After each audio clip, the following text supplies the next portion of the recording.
Peace and reparations. This is Cash, aka the Blackgarou, the hero hunter. And who we taking down today?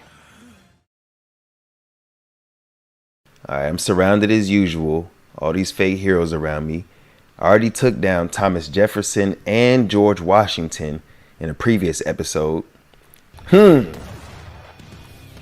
with Thomas Jefferson. Where's Andrew Jackson at?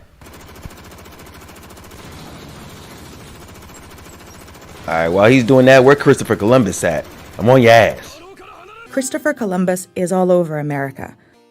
There are statues in his honor, streets and cities are named after him. He's got his own national holiday, complete with parades. Dang, hearing all that, you would think she's talking about Martin Luther King Jr. Instead, she's talking about someone who never even set foot in our nation, didn't discover it, and misnamed the peoples when he arrived because he was wrong about the size of the planet. If he discovered it, how come they were already there? For centuries, Columbus has been celebrated as the brave explorer who discovered the New World. We celebrate Columbus Day, the anniversary of that day in 1492, when Columbus first sighted the land of the New World, America. And I don't know if y'all heard the story of Rodrigo de Triana, Rodrigo the Moor, or Rodrigo de Negro. All those are different names for the same person, because there was a dark-skinned person who was on this ship who was really the first one to see land. And in seeing land, you were supposed to get 10 years paid vacation. But Christopher Columbus lied and said he was the one who seen it first, that he'd seen it early in the morning in a dream or something. Now they saw branches and sticks floating in the water. They saw flocks of birds. These were signs of land. Then, on October 12th, a sailor called Rodrigo saw the early morning moon shining on white sands and cried out. It was an island in the Bahamas, the Caribbean Sea. The first man to sight land was supposed to get a yearly pension of 10,000 maravedis for life.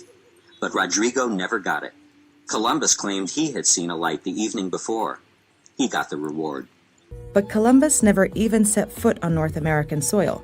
His 4 voyages brought him to the modern-day Caribbean islands, Central and South America, but never to the country where more than 50 cities, towns, and counties bear his name. Monday, October 12th is Columbus Day, which we've celebrated in various parts of this country since the 18th century, even before it became a federal holiday back in 1937. And that's probably long enough, because when you find out the actual facts of what Christopher Columbus did when he got to America, you're going to see that it's one of the darkest chapters in America's history. We could say it's one of the darkest chapters in human history, but we can't say American history since he never set foot in America. And not to play semantics, but we went from the darkest chapters in history to having some of the white terrorist chapters of history. Children, that's the Nina, the Pinta, and the Santa Maria, the ships Columbus sailed to discover America. Children in the United States learned that Christopher Columbus discovered America in 1492. But since there were already millions of people living on the American continents when he arrived, what is Columbus's real importance in history? I'm really sorry, Ms. Dazzle, but Columbus never set foot in America. Of all the modern-day countries Columbus made it to, like Cuba, Haiti, and the Dominican Republic, none of them were in the United States. Got him! Okay, fine. Then Columbus discovered Haiti and the Dominican Republic. Sure he did, if you don't count the 250,000 Taino people that lived there already. Occupied? If he discovered it, how come they were already there? But the natives were really called the Taino. Trade began between the two parties, but it was clear that the Taino did not possess the fabled riches of East Asia. However, some of them wore gold as jewelry. Columbus was hungry for gold to bring back to Spain. He wandered around searching for a large amount of gold until the Santa Maria crashed into a reef on Hispaniola. Columbus left 39 men at the site to build a colony. He promised he would return for them and sailed back to Spain. The Taino treated Columbus and his crew with the utmost hospitality. Hug? We need reinforcements! When he arrived in Europe, Columbus was famous. He had sailed into the unknown and returned to tell the tale. He brought back many things to show the Spanish king and queen, including Tainos he had kidnapped. But he did not bring enough gold, so Ferdinand and Isabella equipped Columbus with 17 ships for his second voyage, and named him governor of all the lands he discovered. Columbus repaid their kindness by returning with 17 ships and 1,200 men so he could enslave the Taino and steal their gold. To make things worse, there was soon no gold left to mine. Columbus sent letters back to Spain on a ship and exaggerated the amount of gold that was found. Columbus's report to the court in Madrid was extravagant. He insisted he had reached Asia, it was Cuba, and an island off the coast of China, Hispaniola. His descriptions were part fact, part fiction. Hispaniola is a miracle. Mountains and hills, plains and pastures are both fertile and beautiful. The harbors are unbelievably good, and there are many wide rivers of which the majority contain gold. There are many spices and great mines of gold and other metals. The Indians, Columbus reported, are so naive and so free with their possessions that no one who has not witnessed them would believe it. When you ask for something they have, they never say no. To the contrary, they offer to share with anyone.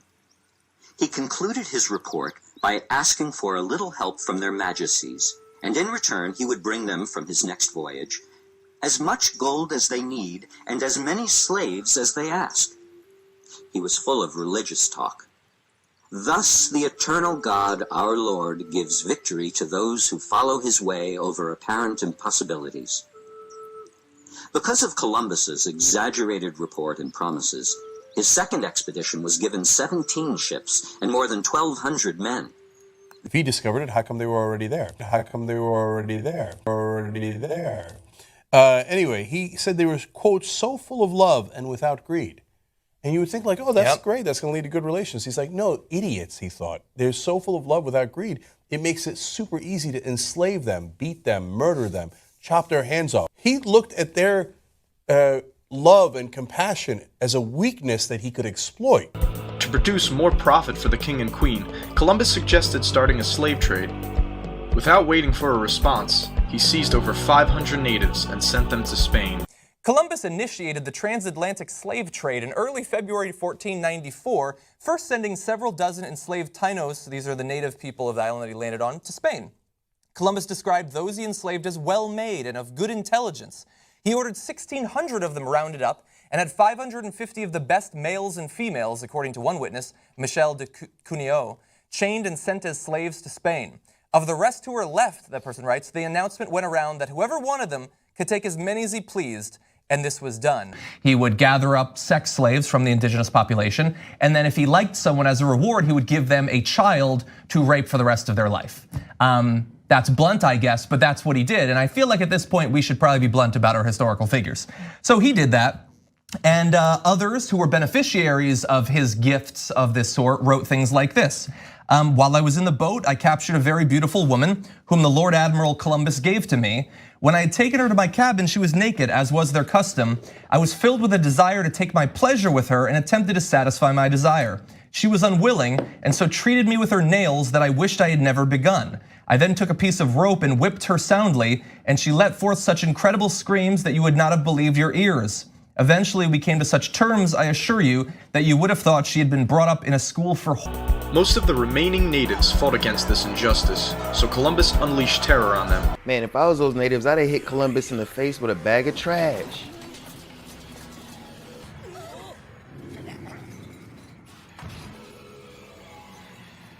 What type of person gets a kick out of owning other people? The devil, that's who.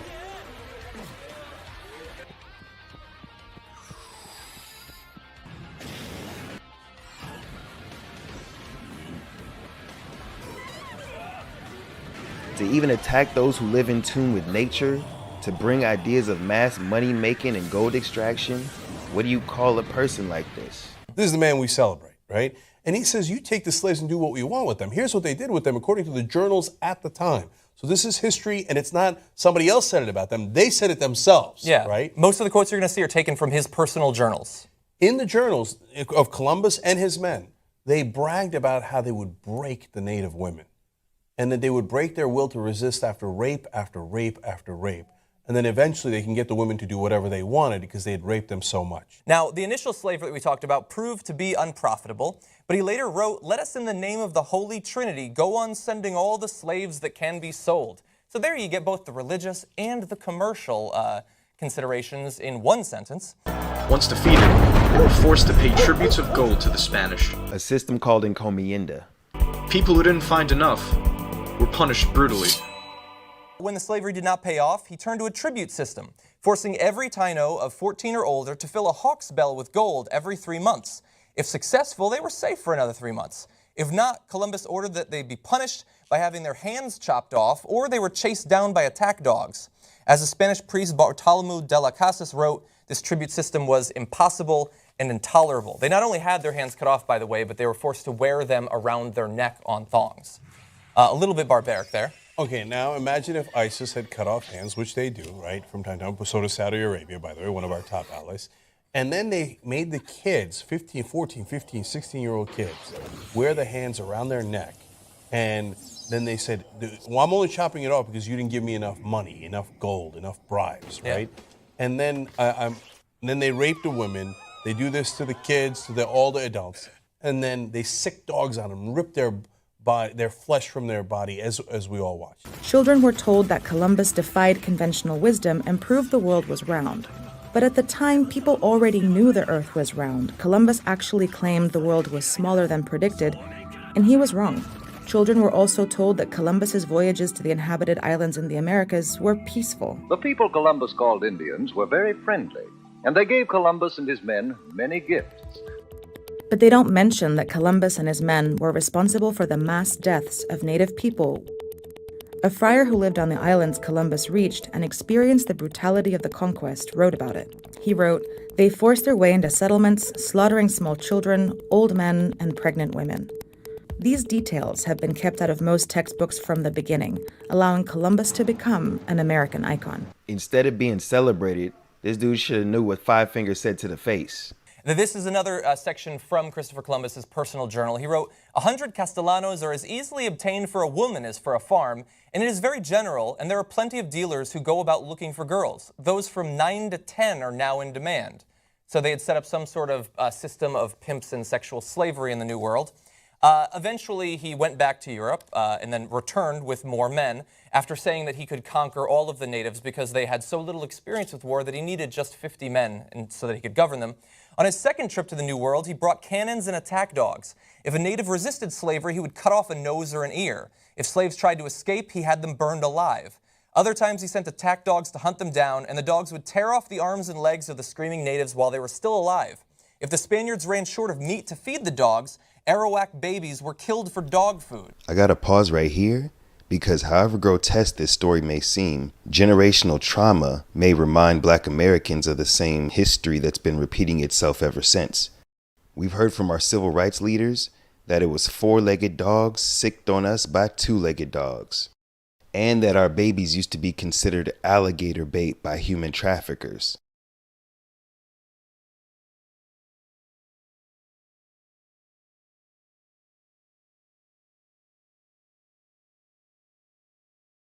I got a trigger warning for y'all for this next part. It's going to get horrific for a second. One of Columbus's men, Bartolomé de las Casas, was so mortified by Columbus's brutal atrocities against the native peoples that he quit working for Columbus and became a Catholic priest. In a single day, he was an eyewitness as the Spanish soldiers dismembered, beheaded, and raped 3,000 native people. Such inhumanities and barbarisms were committed in my sight as no age can parallel, he said. My eyes have seen these acts so foreign to human nature that now I tremble as I write. But now that I know the facts, well, obviously I changed my mind on Christopher Columbus because no one ever told me what the real facts were. You find out the real facts and you go, you would have to be a monster to want to celebrate this guy. And even after all these truths, all these primary sources about history, there's still those who would try to defend a person like this. People who claim that pirates were living like that and that there wasn't any laws in the Caribbean. Captain Morgan, I'm coming for you too. Coming soon. But let me finish Columbus real quick. They leave it out of the elementary school textbooks. But yeah, so we have more barbarity, but the fundamental facts, as you pointed out, he did not discover America. First of all, other Europeans had already been to America at that point, and as you point out, well over 100 million native people had already been living there. They had discovered it first, actually. Got him! Got him! They did not think that the world was flat at that point. They had not thought that for over 1,000 years. So he was not brave in being willing to go over the edge of the world. And he did not go on a mission of exploration at all. It was a commercial enterprise and a religious enterprise to find gold and to find slaves and to convert them where possible. Historians started re-examining Columbus and his story, correcting the myth and including the missing historical facts. As revelations about Columbus have become mainstream, some people have rejected the holiday. Experts generally agree that before 1492, the population on the island of Hispaniola probably numbered above 3 million. Within 20 years of Spanish arrival, it was reduced to only 60,000. Within 50 years, not a single original native inhabitant could be found. Wow. Millions were killed as a result of the exploration, the discovery. Wow. And that's on one island, by the way. This was then spread throughout the region. If that's not terrorism, what in the world is, right? I mean, that terrorism is so thorough, is after all the rapes and the beheadings and setting people on fire, they kill at first nearly everyone, and then eventually everyone. This was literally all he did. He didn't discover America, and he didn't prove the Earth was round. He just bounced around the Caribbean, slaughtered a bunch of innocent people, and died thinking he had made it to India. Hashtag no regrets. Yeah. Again, if you didn't know, I didn't know either, right? It's okay. You're not a bad person. We were all told, hey, Columbus, hey, it was wonderful Italian, comes here, discovers America. Explorer, brave. Brave, all that stuff. It's okay, you didn't know. But now you know. Yeah. But now you know. After you know it, and you still want to say that this is a good man, because I don't care because he was white or he was Italian or he did it he's the founder of our country. I don't care. If you don't care about this, you're really a terrible, terrible person. Yeah. The U.S. will have to decide which myths are worth keeping and which ones to discard.